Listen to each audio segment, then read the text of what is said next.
piovuto 2 giorni prima, sai quando piove 2 giorni prima la gente dice casi, grazie ci si usa andare a cercare un cigarro su. Sì. Anche le lumache dicono quasi domani usciamo che andiamo a mangiare l'erba fresca. E sono riusciti ad andare a prendere le lumache, si divertivano nella campagna con un amico. Un amico aveva una macchina usata, però prendeva le lumache con la macchina usata, bravo. Sì. E mio marito invece aveva una bicicletta e andavano con la macchina. Allora prendevano queste lumache, si sentiva, uno gridava: ho trovato 10 lumache con la corna fuori! E mio marito gli diceva: la si va, sta trovando tutto corruto. E mio marito gli diceva: io ho trovato 10 lumache facendo l'amore! E quello l'altro gli diceva: ma quando eri mutando, sai? Così per ridere. Sono cose che si dicono. E ridevano così parlando di lumache. E poi quando avevano quasi finito di fare le lumacate, a un certo punto cosa è successo? Che mio marito gli è venuto voglia di andare a fare acque, come si fa di solito quando uno fa acqua, no? Cosa vuol dire fare acqua, scusi? A pisciare, come dite voi. Fare la pipì. A fare le acquasa. È andato a fare le acque, poverino stava proprio facendo in un angolo della campagna. A un certo punto si sente uno che fa: oh, volevo cade a terra mio marito. Allora l'amico va lì e gli ha detto: cosa c'hai? Cosa c'hai? Sto morendo. Ma cosa ti è successo? Sto morendo. Ho capito, ma che cosa ti è successo? Sto morendo. Ho capito, ma che cosa ti è successo? Sto morendo. Ho capito! Ma cosa è successo? Mi ha musicato una vita. Dove? Lì. Lì dove? Là. Là dove? Lì. E non si capiva né dove era lì né dove era là, perché non si poteva muovere, perché il veleno della vipera l'aveva fatto diventare per liquido che non si poteva muovere. Scusate. A un certo punto continuava a dire là, lì, là. E niente. Poi dopo un pochettino si è capito che l'aveva musicato proprio lì dove uno non se l'aspettava. E lì dove? Là, nella barellica, come l'ha chiamata? Insomma. Lì, nel pisello, proprio a spisellatura, poverino. E voleva morire. E l'amico gli ha detto: non morire che domenica non ti seppelliscono. E allora ha detto: non morisco. E allora l'amico gli ha detto: vado a chiamare il dottore. Il dottore era 8 chilometri, erano in campagna, lontani, mamma mia. E allora l'amico comincia a correre in campagna, il mio marito lì coricato che pigolava sempre più piano. E l'amico che correva, inciampava in mezzo ai rovi, si rovinava il pantalone, cadeva, bravo, e si alzava, si puliva tutto pieno di polvere, continuava a correre. A un certo punto c'erano delle farfalle che gli volavano vicino, che belle che erano, le rondini gli passavano vicino, una rondine in occhio, aveva l'occhio tutto rondinato, poverino. E allora correva, l'era corso 2 cani randaggi. Allora lui corre, c'era un cancello, sale sul cancello e quando era sul cancello non era già aperto. Poteva controllare, prima. E tutti quanti i cani attaccati al cancello. Allora scende dal cancello, corre, i cani lì che morsicavano tutto il cancello, un cancello nuovo, l'hanno tutto rovinato. E lui continua a correre, sentiva una voce lontana. Cappuccetto rosso. Nella campagna c'è il cappuccetto rosso. E continua a correre e a un certo punto arriva in paese, c'era l'ambulatorio con la gente così piena zecche. Permesso.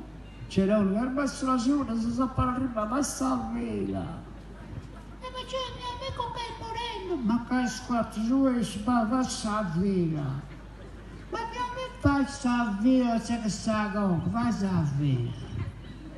Vai a fare la fede o vai a fare la fede? proprio arrabbiato, me l'ha detto. E allora poverino si è messo a fare la fila, aspettando questa fila lunga, 3 ore, aspettava, poi a un certo punto tocca a lui, entra dentro e ha detto, dottore, cosa c'è? Il mio amico sta morendo. Ma che cosa c'ha il suo amico? Ha musicato la vipera. E allora va dove il suo amico e deve succhiare dove l'ha musicato la vipera, deve succhiare il veleno, deve succhiare e sputtare il veleno perché sennò muore pure lei. E va, succhia e sputti, corre. E allora esce dall'ambulatorio correndo e gridava succhia e sputti. Corre e meno male le rondini non c'erano, aveva l'occhio rosso, poverino, perché il becco delle rondinelle le aveva toccato proprio il cristallino dell'occhio, perché le avevano fatto la cataratta. E lui gli pizzicava l'occhio. Quindi continuava a correre con l'occhio che gli pizzicava, poverino, correva. A un certo punto, meno male che il cancello era aperto. I cani in randagio non c'erano più, si erano mangiati cinesi. E allora continua a correre e arriva dove era mio marito, che era lì che pigolava sempre più piano. Ha detto, come stai? Sto morendo. L'hai chiamato il dottore? Sì, ha detto che devi morire. Ma come sarebbe a dire? Non l'ha salvato. Non è giusto. Non è giusto, non l'ha salvato. Non è una cosa bella. Non è bello quello che è bello, ma è bello lo stesso. Vabbè, però, come lei mi insegna, bisogna andare avanti, bisogna pensare bene. Non vado avanti, se no c'è da terra uno. È giusto.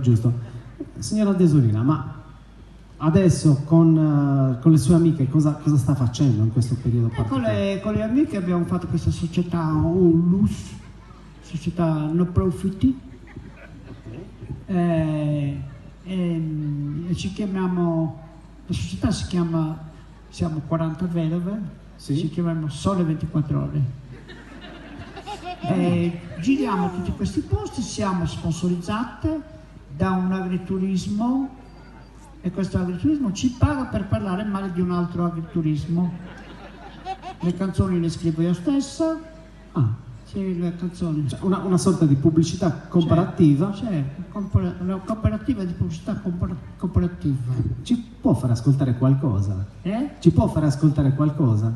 Agrituristi, non andate da pironi che vi danno da mangiare cose guaste, ti disturbano nel sonno mentre dormi, con i cani che ti mordono abbaiando, antipasti marinari di campagna, gallinelle di mangime semolose, coniglietti del mercato a poco prezzo, non ti danno cose buone e naturali, niente mirto, limoncello, fil di ferro, solo vino contraffatto comperato nel mercato, i ravioli sono quotina, acciditi molto, se ti danno maialetto non è sardo ma di orvieto, la salsiccia di papullo, la bistecca della mucca che impazzì, se vuoi fare le vacanze belle, non andate da Pironi e boh. Geniale, questa è un'idea geniale secondo me, questa di fare questo tipo di pubblicità. Fa così senza genio. Polpette, animelle, pegatini di pollo, cordulelle d'agnello con i calamari, gamberetti, fagiolini alla pescatora, cozze a bocca aperta già cotte da ieri, zuppa callurese, pane masticato da Giorgio. Dico Giorgio perché non ha finito i denti, mentre Giorgio ce li ha, cariati ma ce li ha. Chi ne vuole apra la bocca e lo dica, se non lo diamo tutto ai maiali o alle galline o ai cani e Fantastico. Bene. Complimenti veramente. E poi lei è intonata.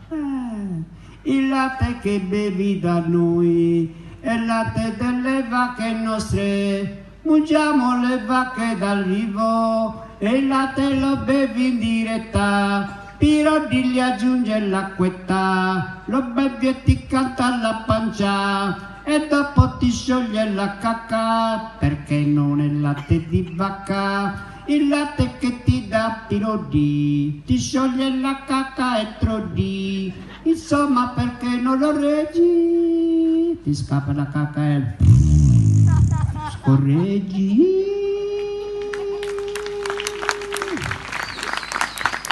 E comunque rende proprio l'idea